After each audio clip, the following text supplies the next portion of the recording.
A boy, a 14-year-old boy, was killed brutally.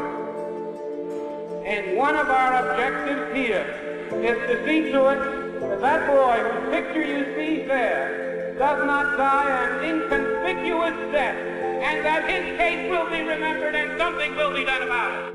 2 years ago during COVID, we all witnessed the world come together and protest against the death of George Floyd and the emergence of the Black Lives Matter movement.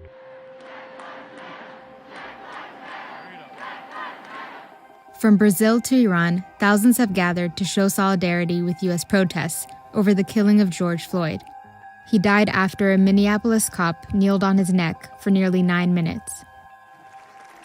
The worldwide events echoed peaceful messages in support of the Black Lives Matter movement. In South America, hundreds of protesters came together outside Rio de Janeiro's state government building on May 31st. George Floyd! What's his name? George Floyd! What's his name? George Floyd!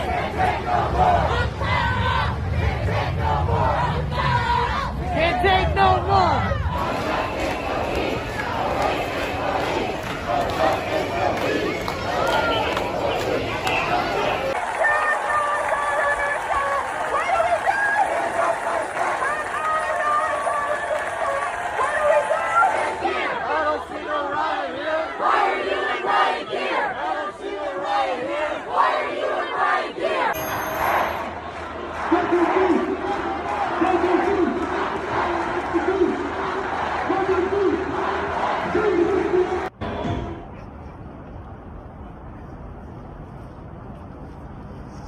Now, history tells us about the racial divide and the racial violence that has existed and continues to exist in the USA, even to this day.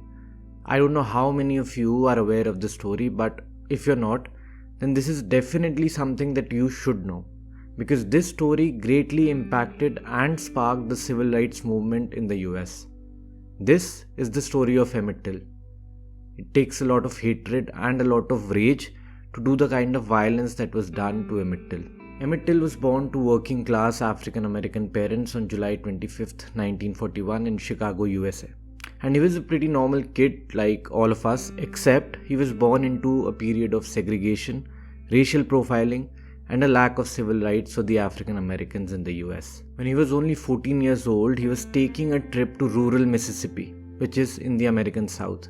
And just for historical context, the southern states of USA were infamous for the slave labor, lynchings of African Americans, a segregated system of separate schools and public facilities for African Americans, and to deny African Americans the right to vote and hold public office up until the 1960s. Emmett's mother, Mamie Till, was quite aware that her son was a jokester, and this is why she warned him that the whites in the South could react violently to his behavior that was rather tolerated by whites in the North. During his visit, Emmett Till was staying with his great uncle Moses Wright, who was a sharecropper and spent his days helping his uncle with the cotton harvest. On August 24, 1955, Emmett and a group of other teenagers went to the local grocery store after working in the fields. Accounts vary of what happened next. Some witnesses stated that one of the boys dared Emmett to talk to the lady cashier at the store, Carolyn Bryant, a white woman. It was reported, rather alleged, that Emmett Till whistled at the white lady cashier whose family owned the grocery store and touched her hand and tried flirting with her. Now, whatever the truth may be, Emmett did not tell his great uncle about this incident in whose house he was staying in Mississippi. 4 days after this incident, in the early morning hours of 28 August 1955, Roy Bryant, the cashier's husband, and J.W. Milam, Bryant's half-brother, forced their way into Emmett's uncle's home and abducted Emmett Till at gunpoint.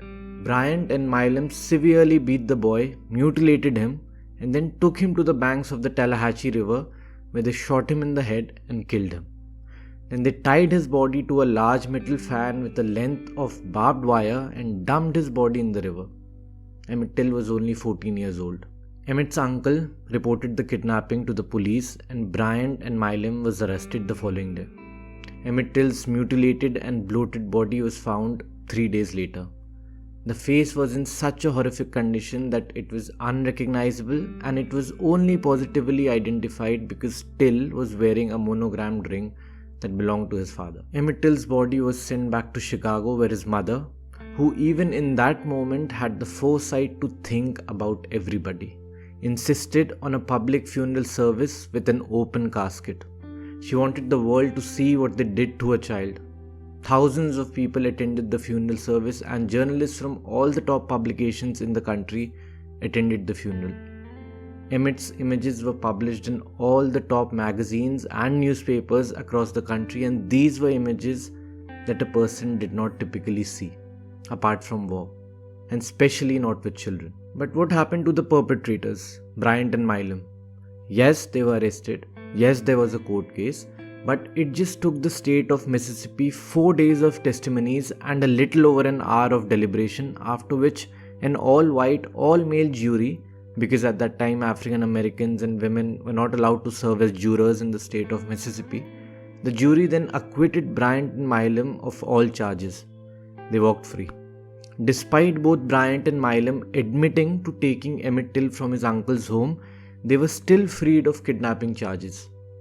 Imagine. What's even more crazy is that 1 year after this incident in 1956, Rob Bryant and J.W. Milam gave an interview and sold their story to Look magazine for $4,000, in which they publicly admitted that they kidnapped, tortured and killed Emmett Till. And still nothing has happened to this day. I believe that the whole United States is mourning with me. And if the death of my son can mean something to the other unfortunate people all over the world, then for him to have died a hero would mean more to me than for him just to have died. This historic event happened more than 60 years ago. But you have to wonder that a 14-year-old boy was killed mercilessly, a community was enraged, but there was no justice served. The mother of Emmett Till, Mamie Till, dedicated her life to the African American civil rights movement and eventually passed away. So did the perpetrators, Roy Bryant and J.W. Milam. But Carolyn Bryant still lives to this day, and nobody ever faced any sort of punishment for brutally lynching a 14-year-old African American even after 67 years. Now that is astonishing. It's such a gratifying feeling to see you all sitting by and standing by, because I realized shortly after this thing happened that it wasn't a fight that I could do, that it was going to be a fight that we had to do, that the people would do for me, more or less. And I want you all to stand by me, because it's going to be a fight. And if you will stand by me, I will stand by you, because I am not afraid.